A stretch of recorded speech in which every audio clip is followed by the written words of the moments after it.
We begin tonight with a sharp escalation in the political conflict between two presidents. Former President Barack Obama has issued a rare public statement, forcefully denying what he calls bizarre allegations from President Donald Trump. The allegations, made by President Trump on Tuesday, claim that Obama was the ringleader of the Russiagate investigation. In his statement, an Obama spokesman said the office does not normally dignify what it called constant nonsense and misinformation, but that these claims were outrageous enough to merit a response. The spokesman called the allegations ridiculous and a weak attempt at distraction.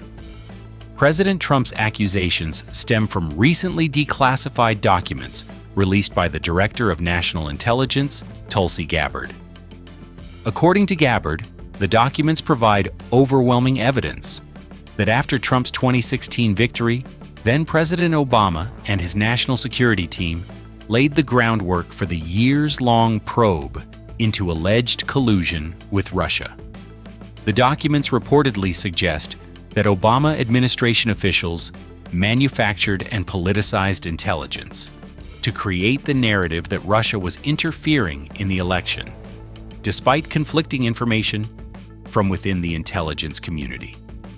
The newly released materials name several high-ranking officials, including then CIA Director John Brennan, Director of National Intelligence James Clapper, and National Security Advisor Susan Rice. Following the release, DNI Gabbard sent a criminal referral to the Department of Justice. When asked who should be investigated, President Trump, speaking from the Oval Office, stated plainly, "President Obama, he started it." Trump further alleged that the effort was connected to Hillary Clinton's campaign, referencing the discredited Steele dossier, which was funded by Democrats and used as a basis for surveillance warrants against a Trump campaign aide. The Obama spokesperson countered that nothing in the new documents undercuts the widely accepted conclusion that Russia worked to influence the 2016 election.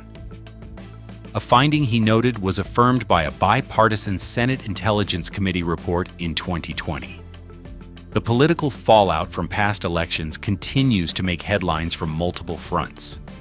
In a separate development, Hunter Biden, the son of former President Joe Biden, has offered his own explosive take on the 2024 campaign in a sprawling, profanity-laden interview on the Channel 5 podcast. During the nearly 3-hour discussion, Biden directed his anger at actor George Clooney, claiming Clooney sabotaged his father's re-election bid with the blessing of former President Obama.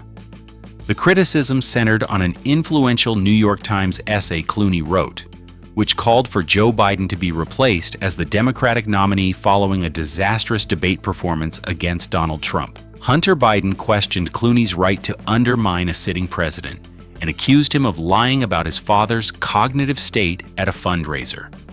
Perhaps the most startling revelation from the interview was Biden's claim that his father was taking the sleep aid Ambien while on the campaign trail.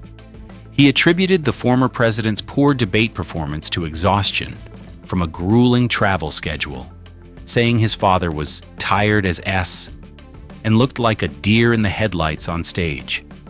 Beyond that, Hunter Biden aimed his ire at the Democratic establishment, criticizing veteran strategists like James Carville and David Axelrod, as well as the hosts of Pod Save America, whom he described as white millionaires who have been dining out on their past association with Barack Obama.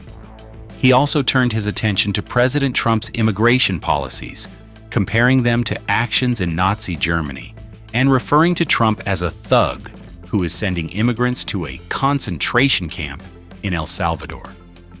In a rare moment of praise, he called Vice President Kamala Harris incredible, but immediately pivoted to criticize former House Speaker Nancy Pelosi and others, alleging they did not fully support Harris and instead wanted an open convention to anoint their own candidate. While debates over past political events continue, the current administration is signaling potential shifts in economic policy.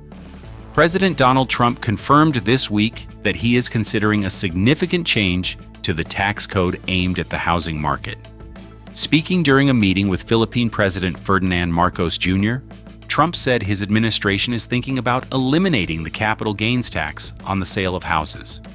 Currently, homeowners pay a tax on the profit they make when they sell their primary residence, with rates for long-term gains ranging from 0 to 20%, depending on the seller's income. The president suggested the move would help stimulate the U.S. housing market. However, he also tied the proposal to the actions of the Federal Reserve, stating that if the central bank were to lower interest rates, such a tax cut might not be necessary to unleash the real estate market. The comment highlights the administration's focus on using both fiscal and monetary policy levers to influence the economy. Beyond tax policy, a fundamental battle over political power is intensifying, focusing on the drawing of congressional district lines. In Texas, Republicans are moving forward with a mid-decade redistricting effort, a controversial move backed by President Trump that redraws the state's congressional map outside of the usual once-a-decade cycle that follows the census. This has prompted a strategic response from Democrats in other states. California Governor Gavin Newsom has publicly stated he is considering calling a special legislative session to redraw his state's House districts in retaliation. Speaking on a podcast, Newsom called the Texas maneuver a whole other level of weaponization of the process, adding, "If we're going to play fair in a world that is wholly unfair, we may have the higher moral ground, but the ground is shifting from underneath us."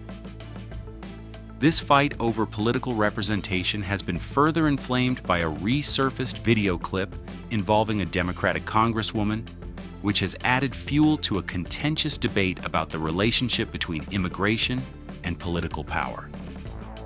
The video, from a 2021 House committee briefing, shows New York Representative Yvette Clarke stating, "I need more people in my district, just for redistricting purposes."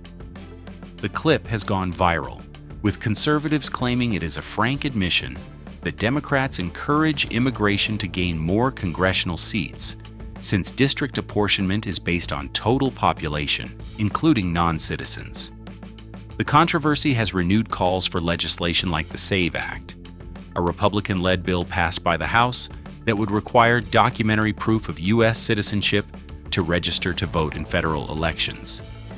The bill has yet to be taken up by the Senate, but the incident underscores the deep and growing partisan divide over the intertwined issues of immigration, redistricting, and the future of electoral power in the nation.